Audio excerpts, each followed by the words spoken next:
Welcome. I'm Steph, an intuitive hypnotist from Quebec, Canada. I'm Julie, a past life regression hypnotist and Reiki healer from Wisconsin. And together, we are the Soulful Mystics. Hi, Julie. Hi, Steph. So in the next episode, we're going to be sharing a divine guidance client session that you facilitated. Yes. And what would you say the purpose of a divine guidance session is? Well, the purpose is to be your own psychic. It's a space where you get to connect with your spirit team and ask them your questions and get the answers for yourself. The client would bring a list of questions to the session, and the facilitator gets to ask these questions to their guides. And the client gets the insight and wisdom from their guides, and they get to experience and feel their guides all on their own. Yeah, and I do like the divine guidance, feeling the messages yourself, because when you go to a reading from a psychic or a medium, they give you these messages, but it's so much more powerful when you get to experience the emotions and the messages yourself. Yes. So I'm glad you brought that up because I love going to mediums and psychics and I love getting readings. But one of the things I always wondered about is how are they getting the information? When they say they're reading you, like, what does that look like? And I'm such a visual person. Yeah. And so it was always hard for me to understand being in this space, in that hypnotic trance. You get to feel and experience that all for yourself, which is super cool. Yeah, I agree. I am also obsessed with getting readings. I love it. I have somebody that I go to, but huge game changer when I was able to get those messages myself. Yes. Because then I felt like a powerful being. Right. It is. Yeah. I think it's so hard to describe the feeling, but I don't know, it's magical. Yeah. And you said that the clients come in with questions for their divine team. Do you have some examples of questions that people would come in with, or an example of a question that your client came in with? Yeah. The session that I'm sharing with you all is my client, Sarah, was asking a lot of questions about her business, how to find motivation and things like that. And so I think that's a pretty common one. Clients should always have an intention for the session. Having an intention is just kind of a way for our guides to tune in and basically steer the ship, when we're asking these questions.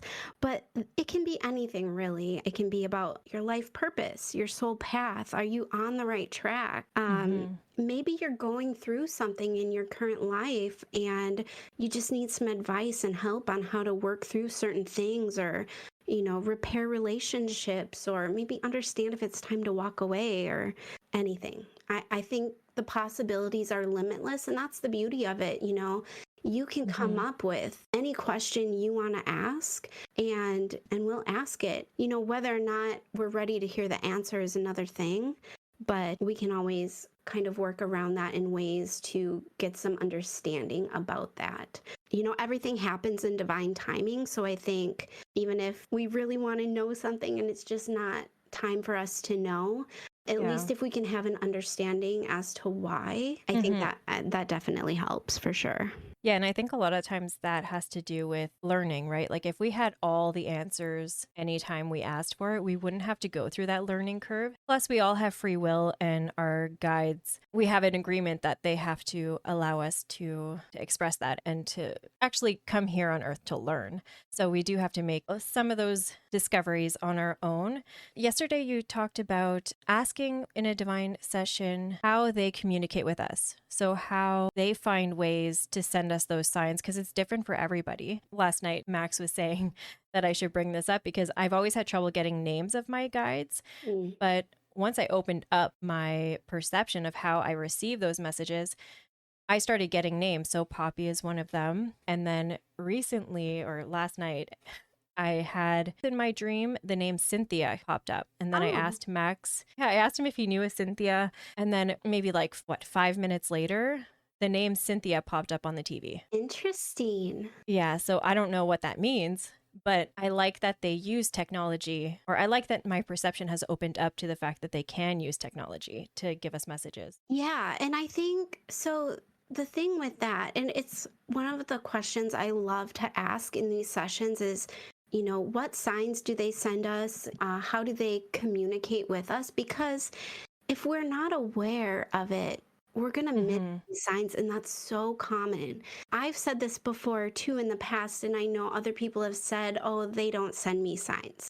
Well, yes, Hmm. they do. We're just not paying attention, or we just don't know to look for them. And Exactly. so asking that question, and sometimes I do like to throw in my own questions, and this is one of Yeah. them, just what to look for. It's exciting to know how they communicate with us. And I think, too, a lot of times when I've asked this question, I've gotten that we actually already know. It Yeah. just, maybe it took us a moment to realize or understand, or maybe we just needed the validation from our guides in this space Hmm. to verify that, okay, the signs that we're seeing really are coming from them. And so it's a fun question to ask, and I love when people say, "Oh, yeah, I already know," when they send me this or that or whatever it may be. Yeah, that is really cool. And it is also fun to see that they receive these messages, but they're maybe not sure which guide is providing them with that specific sign. Mhm. And in a divine guidance session, you can ask that guide to step forward and tell you what they mean when they send you dimes, let's say, Yeah, or a specific kind of flower or a bug or a bird, and what that would mean. So for me, blue jays represent my guides telling me to be fearless, to let go of fear. I love that.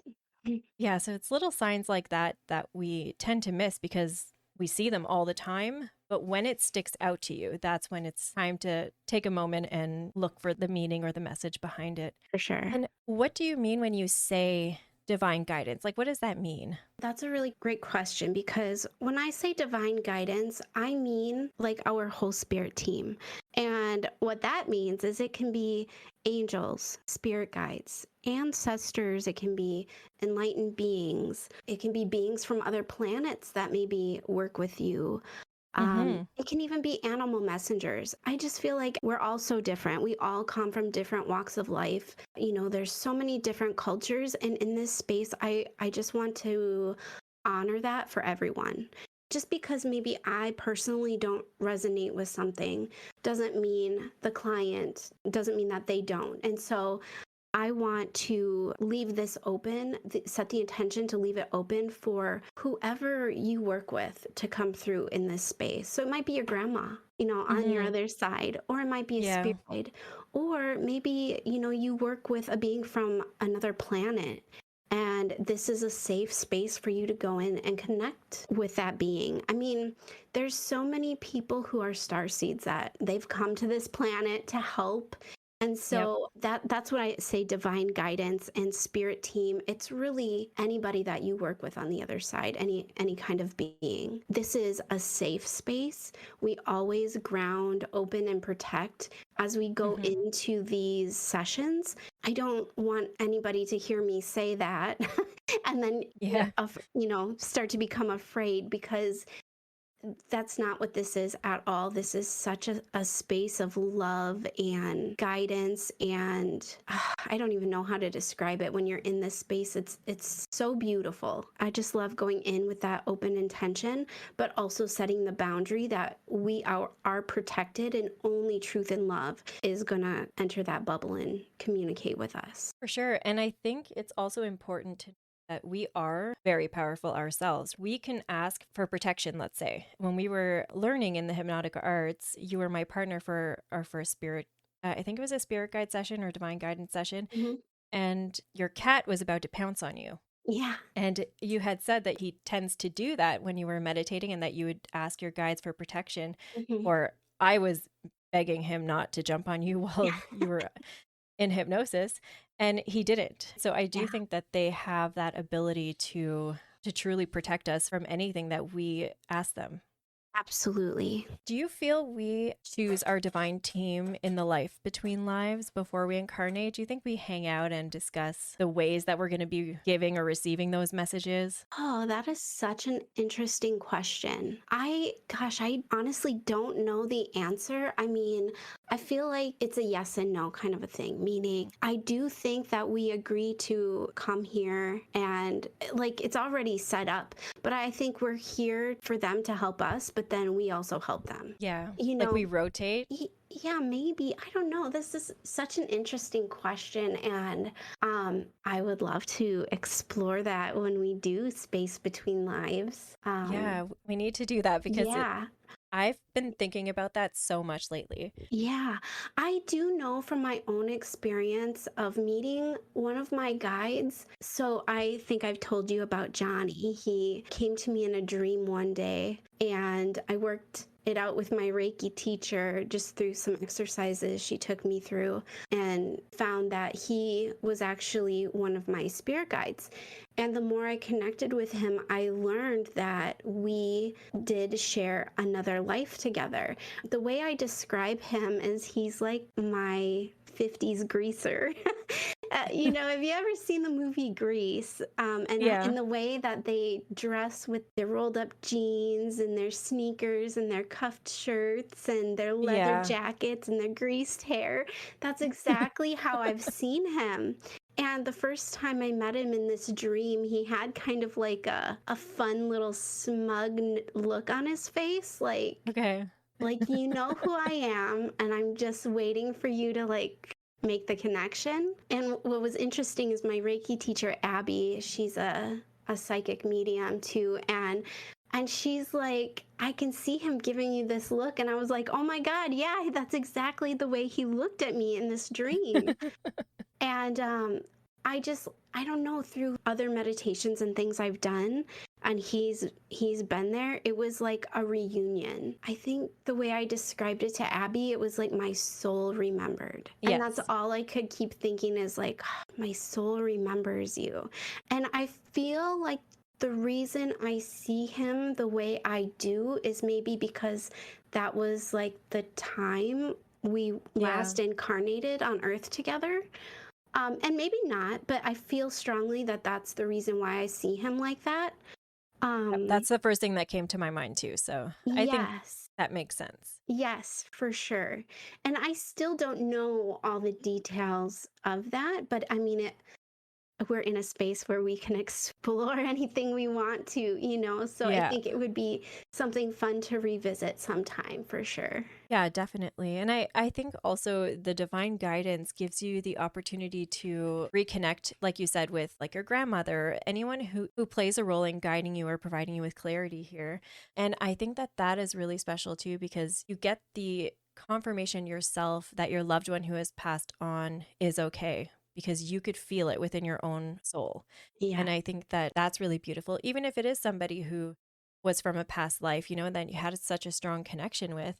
It gives you that reassurance that life goes on, that when we pass away, we can and have a choice to reincarnate and experience life with those people again. absolutely. And if you could give an example of the process of a divine guidance session, what would that be? It actually is very similar to a past life regression in the sense of how we get you to the space, where we're using an induction.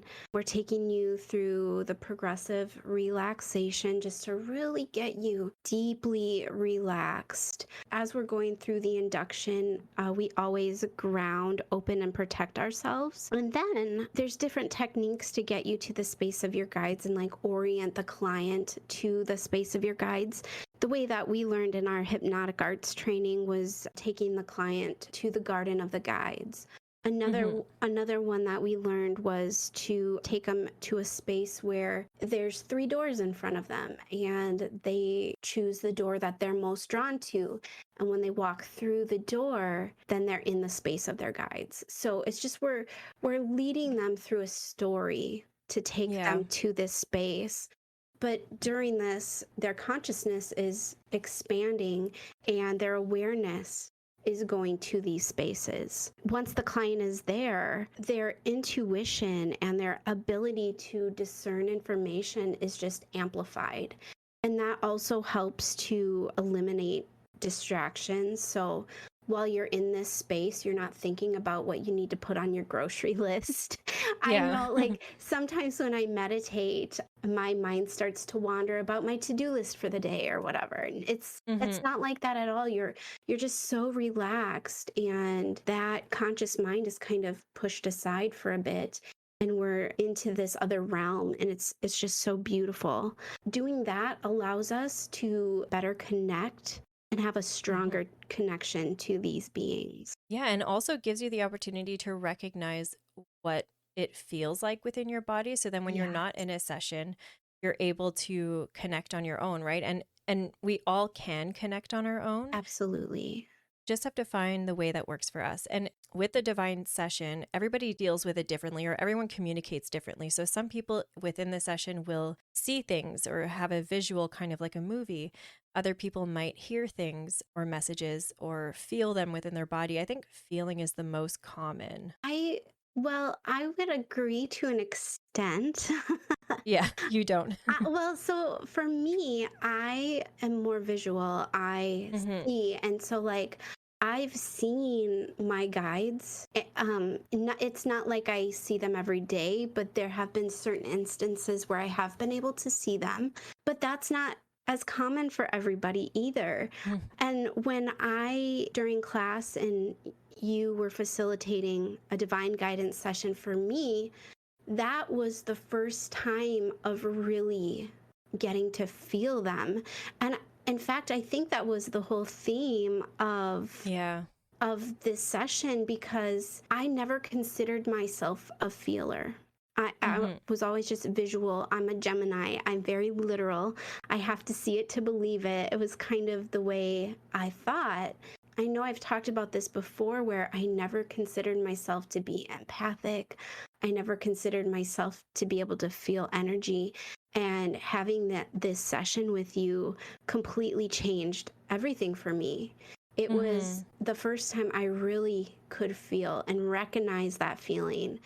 And ever since then, it's been happening more and more, where I can feel certain things that I never experienced. It's almost like that session turned on that ability for me. And maybe it may not be strong. It's definitely another sense that I've been able to use in these Yeah. sessions. Yeah, very cool stuff. And I do believe that was divinely guided, because Yeah. that had come up a lot in discussions during class, discussions with you.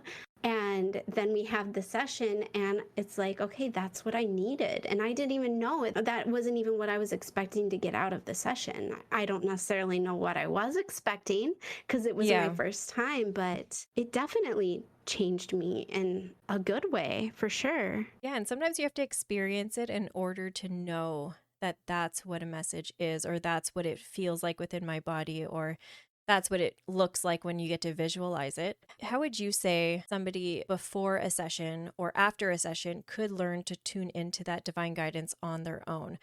So maybe they do have a divine guidance session and then they recognize that feeling.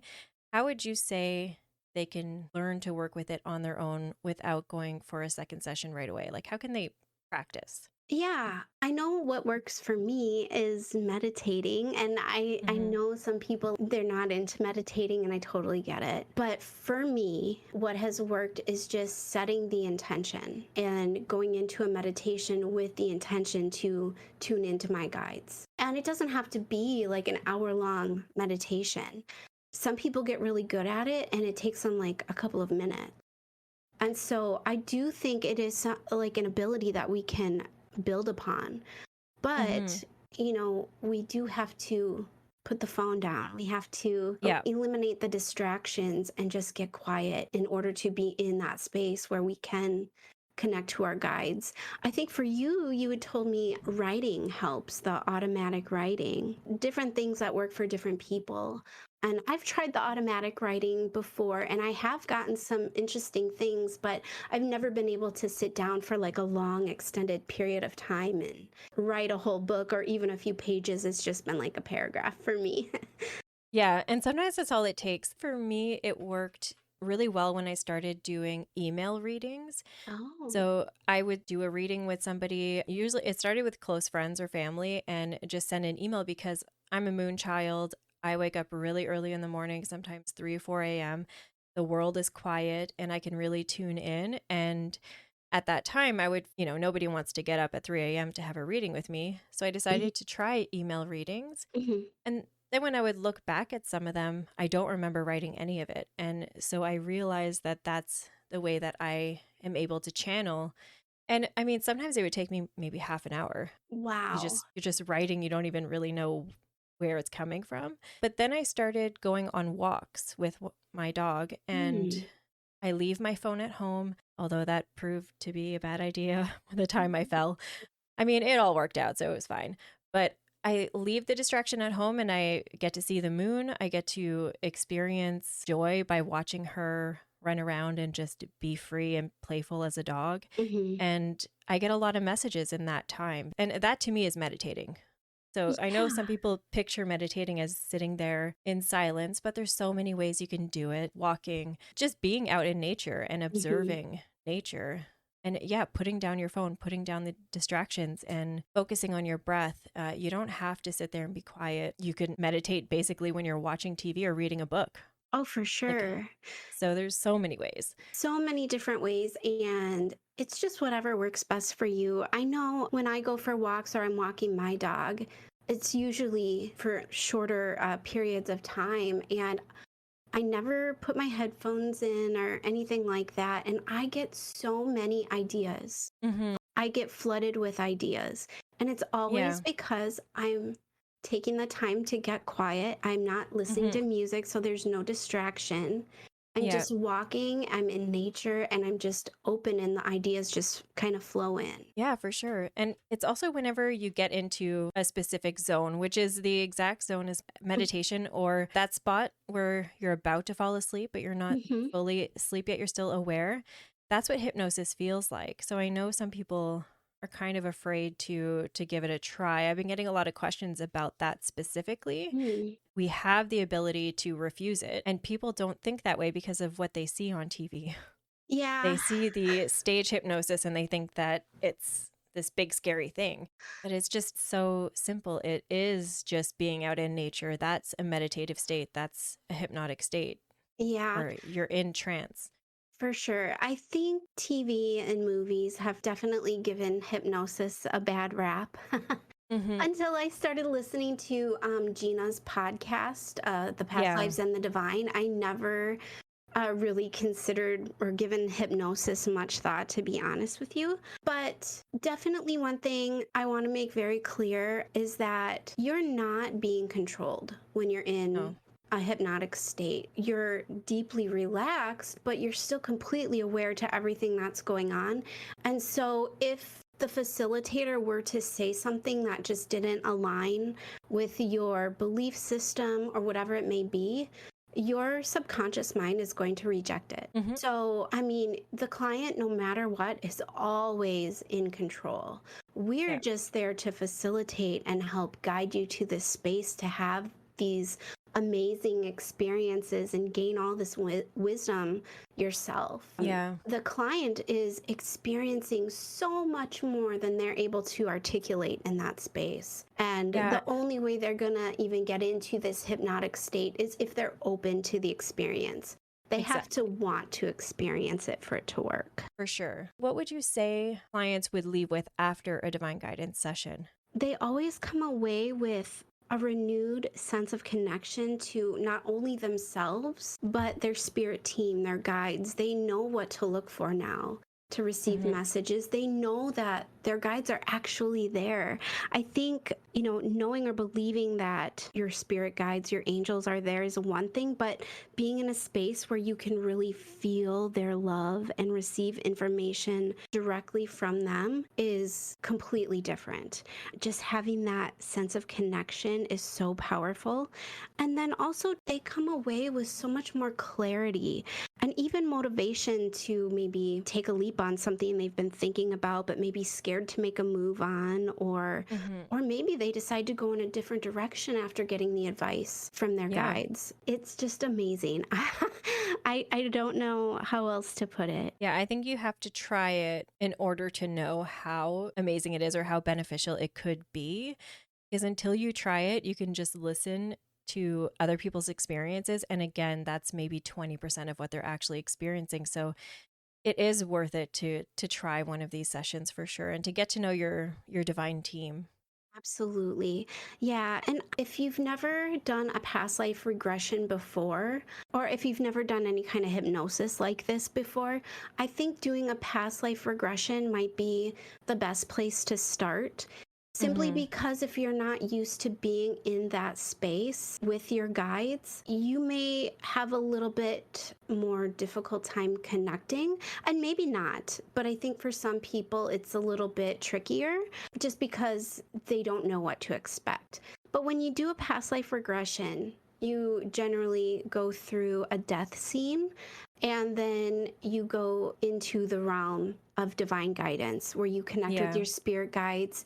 You can get some information from them and you can have, ask a few questions to them. So that is a really nice introduction to that space. But when you sign up to do a divine guidance session, you're skipping all of the past life stuff and going Hmm. directly to the space of spiritual guidance. There might be past life memory or something that your guides show you when you're in that space, but I just want to be clear that when you sign up for divine guidance, we aren't going in with the intention to visit a past life. We go directly to the space of the guides. Yeah, that's a good way to put it because the past life regression really does open up that awareness and open up your perception to how you experience those messages or how you experience the memory and or if you're visual, if you're auditory, if you feel or if you just have knowings. Hmm. So it's a good way to really get to know yourself and how you process these things before a divine session. Oh, absolutely. And was there anything else you wanted to add about that? I'll just put a little tidbit about how I like to do it. And Mhm. I just mean I'll typically email with the client after they sign up for a session and, tell them to think about the questions that they have for their guides. And I like to have them email me the questions. The reason for that is because number one, it can save us a little bit of time in the beginning.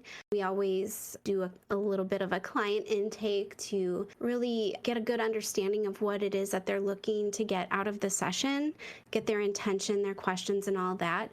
But if you email me the questions, I do prefer that simply because, say, the client has 10 questions. I think that's the amount of questions the last client had. They are written out in their own words. It's not like I'm taking notes and I'm rewording a question that makes sense to me. Everything is in the client's words. It's going to be in the best way that they can understand the question and relay the answer back. And so that just seems to work for me. If clients don't want to do that, that's perfectly okay.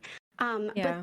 then what I do is I print the questions off and I write the answers right on the sheet. Okay. And then I send it back to the client so that they can have exactly what they asked Mhm. and exactly what the answer was. And then I also Yeah. send a copy of the recording as well. Yeah, I don't And know if you do it any differently. no, I do it the same way. And it also helps to solidify the intention Hmm. because they're writing it out. And that's kind of like automatic writing as well. Just really sitting down and focusing on what clarity you would like, however works for them. One of my clients had sent me a video of her talking about what she would like. So I just wrote down exactly the way that she said it. However, the client feels more comfortable, but mostly it's emails, I think. Yeah. Oh, yeah. I like that she sent you a video. How cool. I know. It was unexpected. It was the first and only time, but I really Oh, liked it because I got to see her facial expressions and her passion behind wanting to know more about these issues that she was facing. So it actually was really interesting to receive it that way. I love that. And so the last thing I wanted to ask you is, do you have an example of a time your divine team provided you with a message or sign that you really needed, whether you asked for it or it just came. Okay. Signs isn't really something I get from them because I feel like I'm constantly talking with them, like in Yeah. conversation, like I hear them. I wouldn't necessarily say that I look for signs, but I feel like I have a running kind of outing myself here. I feel like I have a running dialogue in my head with them. Yeah. If I need something, I just ask them. I don't know. But I can tell you, so when I started listening to the Psychic Teachers podcast, they have a lot of episodes about spirit guides and things like that. And one of the things they said was one of the easiest questions you can ask them is to help you find a parking space. Yeah. And which it sounds kind of silly. And it's one of those things that it really just is not a big deal. I mean, maybe it is to some people, and I have done that ever since when it counts. And what I mean is there's a hair salon I go to down the street, and the parking lot is horrendous. To get in and out of it, you're pulling out onto a really busy street. And I hate parking in this parking lot. So every time I go to this hair salon, especially if I'm driving the truck, because, oh gosh, then I got to back that thing up, Yeah. and then it's a lot harder. So I always ask them for a parking spot, and every single time I have asked, the most convenient parking spot is always available in this parking lot that is small and always packed. Another instance, this was just a few months ago actually, where I was looking for my son's social security card. He just recently got his driver's license. I needed all of that information. I keep it in a particular space with everyone else's in our household, and I went and looked for it and it was not in there. And I'm flipping through, I looked through it numerous times. I'm beginning to get frantic and running around the house like, oh my God, did I lose his social security card? How could I have done that? And so I finally just got a grip and I took a deep breath and I asked my guides to please help me look for this or help me find it. Mhm. And they did. I went back through this area where we keep all this stuff and it was right there. And I was like, there's no way it was there before. I looked through it Yeah. like 3, 4 times. I even took the items out one by one and it was nowhere to be found. And all of a sudden it's like right on top. No, Back. no. But Uh, I always ask them to help me find things. That's a very clear sign. yeah. Yeah, no, and you get the answer right away, or you get Yeah. the response that you're looking for. I Yeah. think for me, the one that's really sticking out is I had a past life regression, my first past life regression with a woman who lived in my town. I think she was probably like an hour away from me, and it was in person. And I had to book a second session with her, and it was months ahead. So I had a lot of time to wait. And while I was waiting, I wanted to look into past lives, and I found Gina's podcast, Mm. Past Lives and the Divine. And I listened day in, day out to her podcast, catching up on all the episodes. And knowing that she provides virtual past life regressions, I asked my guides if it's meant to be that woman who I had a session booked with will cancel, because I don't like to make appointments and cancel. Oh, So yeah. I said to my guides, if it's meant to be that I'm meant to work with Gina, Monica will cancel. And the same day, I was on a walk, maybe an hour, like, because I had taken an hour and a half long walk. And at the beginning of the walk, that's what I said. By the end of it, Monica had sent me an email and canceled. Wow. So I went on Gina's website and I booked. And just to further cement that message that I was definitely meant to work with Gina, her next available spot was on my birthday. Wow, Steph. And now look at Yeah, you and I all the know. work you do with Gina. You've been on her podcast. You took her class, kinship. Yep. And Wow. now going on a retreat, my first Yeah. ever retreat. And I just am so thankful for her, because Mm, her podcast got me out of such a dark place. same. And then and then the past life regression was amazing. And I think maybe 10 days after that regression, I got a job, because I was looking for a job at the time. And I got a job because I asked my guides to help me, and my friend had popped up in my mind. And so she owns a spa. And I had reached out to her saying, hey, do you need someone to work at the spa in whatever capacity? Because I need to get out of the house. Like, I need a job.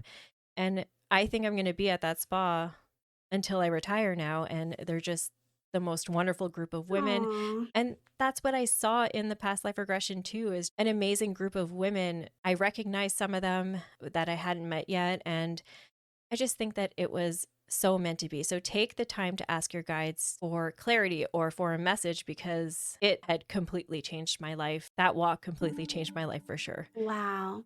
That's amazing. And that's it for today's episode. Until next time, stay curious.